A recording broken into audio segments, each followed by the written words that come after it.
Well, China's Premier is headed to Perth today after being officially welcomed by the Prime Minister in Canberra yesterday. But the diplomatic talks were overshadowed by the heavy-handed behaviour of Beijing officials directed towards Sky News journalist Cheng Lei.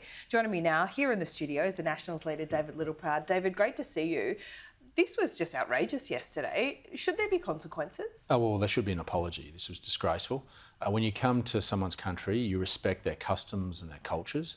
We were disrespected, and I think it's important before the Premier leaves that he extends that apology for the behaviour of his officials towards one of our journalists, regardless of what the history is. When you're in our country, you live and abide by our values and our customs, and I think it would be a sign of respect if he was to extend that today before he leaves. And I think we should also shout out to our officials from Prime Minister and Cabinet that show great courage. This was a very fluid and potentially one that could have escalated, a situation that could have escalated. And I think our officials handled themselves with utmost professionalism, but maintain the values and principles of our country. And I think that shouldn't be overlooked in the way that they try to protect our freedoms, our freedom of speech. And I think good on them, and they should be singled out for great congratulations. It was intimidatory at the very least, and I suspect Cheng Lei spoke to us before this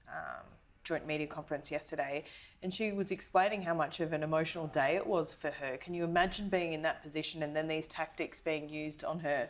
And I do suspect that they were staff that work in the embassy here in Australia, so they should know our conventions and customs, right? There's really no excuse for that. Well, Cheng Lei handled herself with such grace and professionalism in light of what those officials were doing. Now, whether they work in the embassy in Canberra or they're from Beijing, it does not matter. They are guests of our country.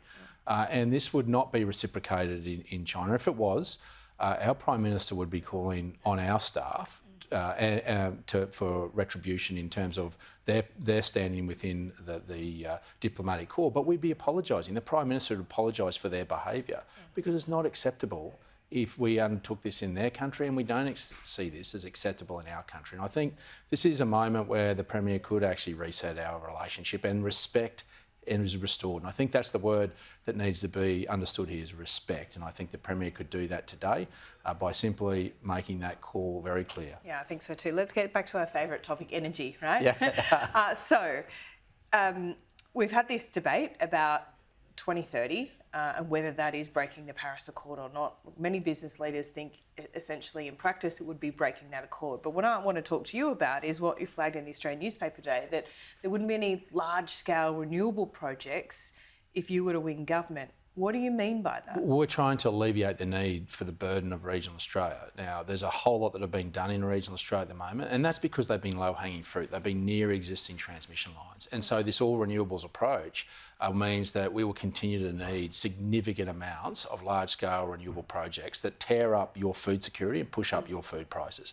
So why wouldn't we look at alternatives? And that's why we want to transition nuclear. And if we go to nuclear energy, then we don't need an all-renewables approach. And if we have gas with CCS... To be fair, this government's approach isn't all renewables. Well, at 82% by 2030 and then beyond. And so that's going to cost you, even by 2030, is $1.5 trillion. And that's Net Zero Australia's made that calculation, and $8 to $9 trillion by 2060.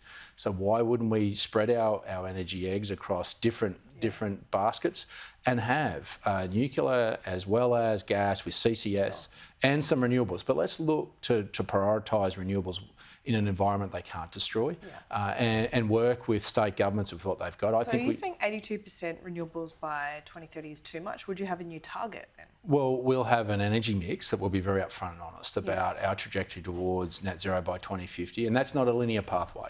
What you experience at the moment from this government is a linear pathway, and what you experience coming out of your wallet is that linear pathway.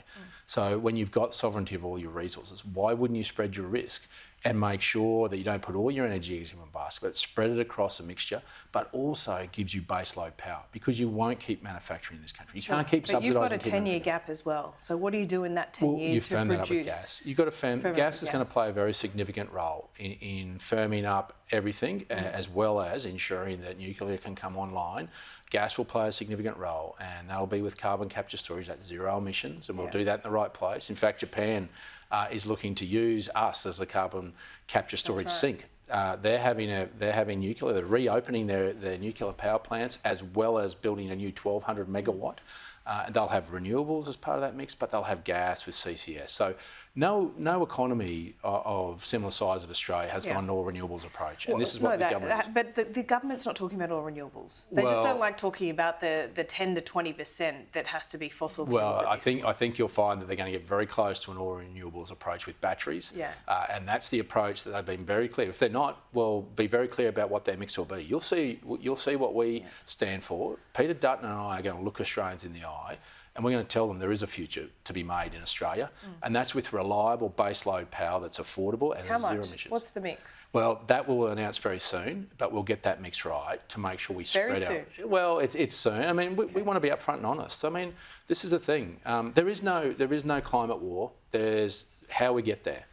And the 2030 argument is seems like there's a war, to be honest. Well, it's been raging for 20 years. That's convenient for the Teals and Labor. Yeah, we're committed and to business leaders. I mean, you've seen Twiggy Forrest today say, well it creates all this uncertainty. No, uncertainty for his wallet. Let's be honest. Twiggy's got a vested interest in this, in Australian taxpayers. He's putting a fair bit of his own money into green hydrogen. Well, do it all. If he's so committed by it, do it all. And you'll see that from my Cannon books, and you'll see that from Simon Hunt's. No form of energy is unsubsidised by the government, though, to be fair. But there's no dividend coming back to the Australian taxpayer at the moment. So what we want to do is get back to some basics. Well, it's not coming in cheaper energy, for sure. Well, no, there's not. And that's why, but also you can't sustain manufacturing in this country unless you address the fundamentals, which is reliable baseload power. Well, you've stopped talking about the cheapness of electricity.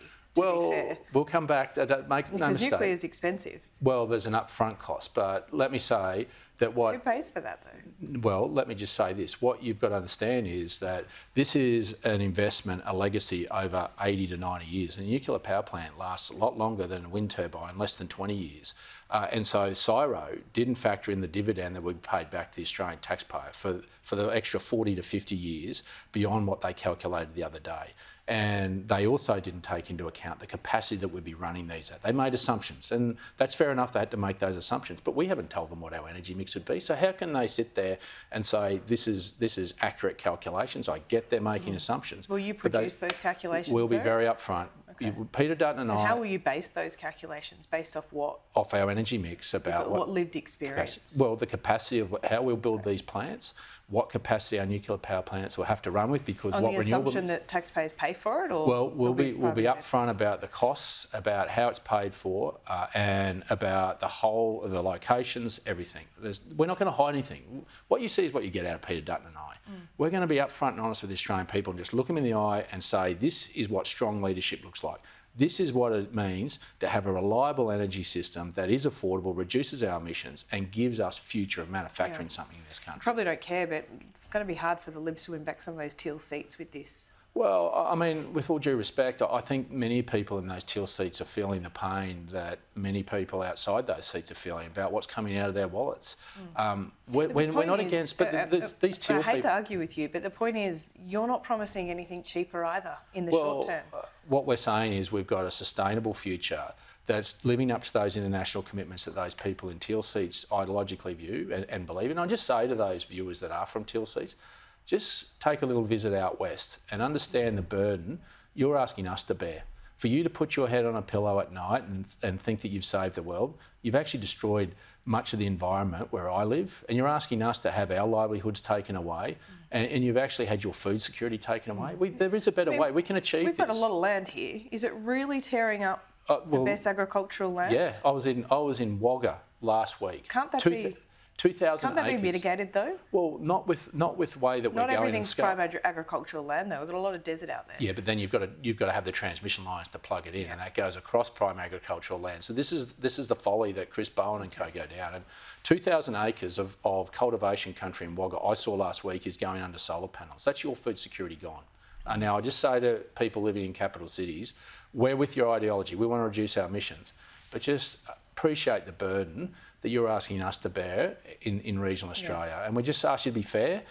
We're with you in the ideology, it's just how we get there, and we don't want Australians to have to hurt in that journey. Okay.